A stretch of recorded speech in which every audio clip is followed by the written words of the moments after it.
Today's episode is pag-usapan natin yung air filter na DIY. Nasabi ko dati sa dati kong vlog na wala akong makakita na air filter na mag-fit dito sa shop. May nakita ako sa medyo mahal at sa eBay siya binibili. So kailangan ko na. So nung nagtingin ako ng local na mga air filter, mga pang kwarto lang at mga hindi pang shop, where yung kwarto is yung mga alikabok lang na nandyan lang sa nadadala from labas na ng hangin. So itong shop, dahil nga nagliliha tayo dito, may mga pino na alikabok. Despite na nakakabit tayo sa mga vacuum, yung panglihan natin, mayroon pa rin lumalabas na alikabok. So kahit po rin na naka-exhaust tayo at hindi tayo naka-AC, kung malayo na yung source ng alikabok, hindi na rin masyadong mahihigop yan ng exhaust. So kung saan yung area na may source ng alikabok, pwede mong ilapit ito. Kung saan naman yung gusto mong protektahan na halimbawa doon sa AC, kapag naka-AC ako, inilalapit ko doon para yung mahigop ng AC is yung malinis na hangin. So tatlo pala yung ginawa nating air filter dito. Ito yung namang dalawa dito is yung sa clamp area ko, clamp storage ko. Ito.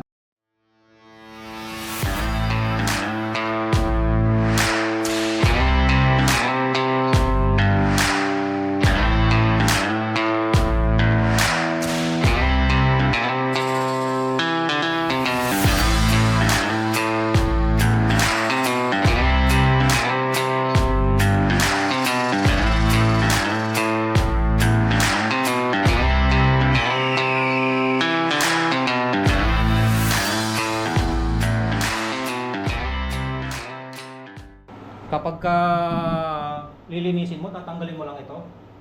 Pero naka-setup din ako dito na ito ang tatakpan ko. Mayroong PVC lang dito. Ilalagay ko dito yung vacuum, then bublogan ko dito. So ano ba yung tsura nito?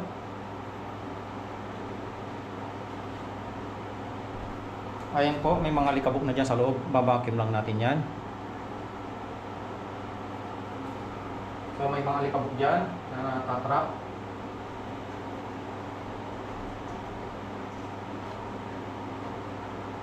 May rubber kasi siya. Pwede mo rin siyang mas ma-improve kung yung i-seal mo siya ng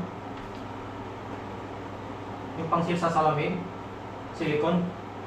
So i-test natin yan.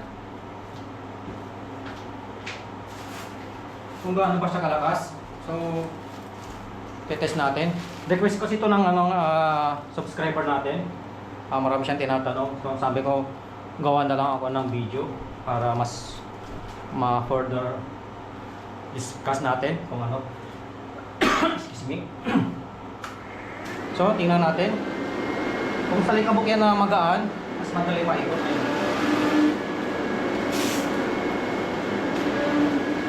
Meaning may lumalabas po na hangin dito. Pag ni-sprayan mo ng alcohol yan, naamoy mo, maganda rin yung Pagka meron ka kasing electric fan, kinakalat lang niya yung alikabok. So ito, purpose nito, napifilter nga yung hangin, nabibigyan ka pa ng magandang ventilation dito, hindi ka mainitan.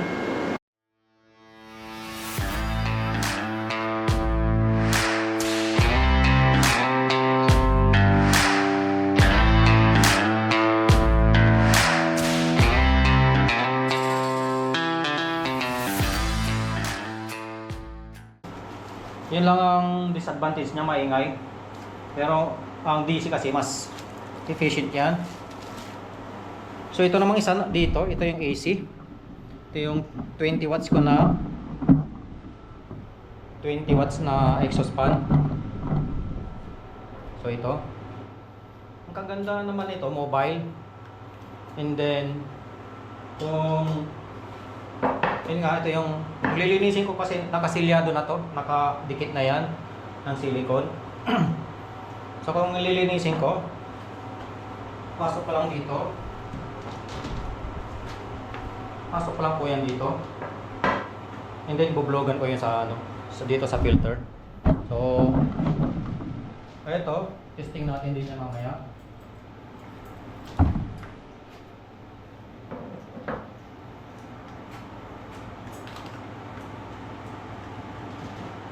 Matanggal sa saksakan.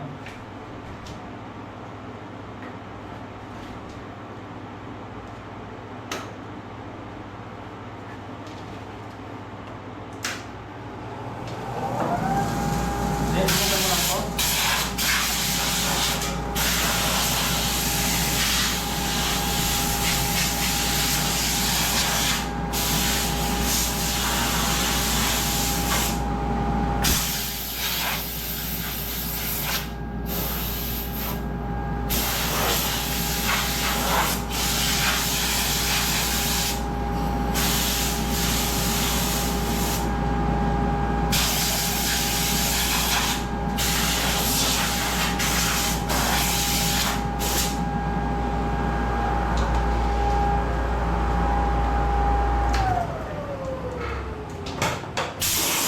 So, ganun lang po siya linisin.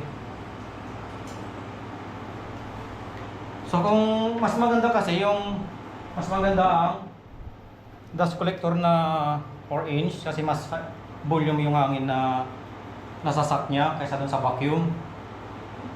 Hindi ko na try sa vacuum. Baka pwede rin sa vacuum. Palitin mo lang tong butas. I-blogan mo. So, kung ayaw mo naman, pwede mo naman din tanggalin.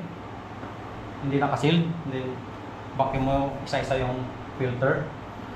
Mas siguro mas effective yun. Pero ito kasi effective din yun dahil malakas yun humigop yung dust collector na yun. So ito nagsasabit, hindi naman kayo nasabitan yung tatlo ito eh. So ito pakagaan lang 20 watts. Try din natin.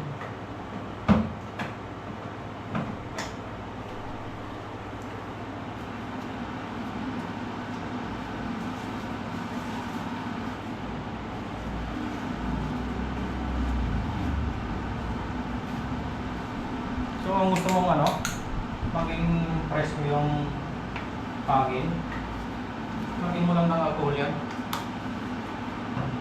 Para na-disinfect din yung hangin. Magiging amoy alcohol yung loob ng shop mo.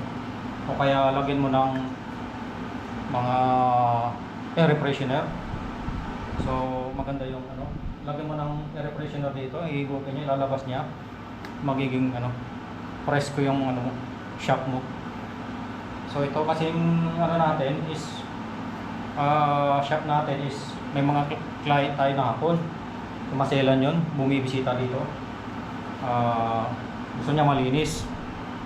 And then yung mga machine, kaya tayo nag-convert ng machine ng mga ganito dahil may mga requirements sila sinusunod. Safety requirement at yung quality requirement. Ayun ang natin. So mahal itong mga machine na ito, pero kung alam mo naman na ikakabuti ng negosyo mo is mag-invest ka. So ito air filter natin, kung mas gusto mo dumami, dagdagan mo lang para kabit-kabit mo kung saan mas maganda ito. Kung gusto mo mas malakas, yun ang ganun ikabit mo na pan. Hindi nga lang mas magastos yun kasi bibili ka ng ng power supply niya. Hindi ito katulad nito rekta na agad. May mabibili rin ng mas malaki nito. Pero okay na ito sa akin. So ano pa ba mga gusto niyong malaman? Tanong lang kayo. Dito sa sa channel na to, hindi tayo magkakakompetensya. Kung may mga nasasagasaan ako ng mga ini-endorse nyo na brand ng mga tools, pasensya na. Ako ay sinasabi ko lang ang mga mga na-experience ko at mga napanood ko na rin. So dito sa shop, walang nag-sponsor sa mga ano natin, tools natin. Kung may mag-sponsor man, salamat. Pero mas mananatili pa rin yung credibility, yung makakatulong tayo sa tao kung sasabihin natin yung totoo.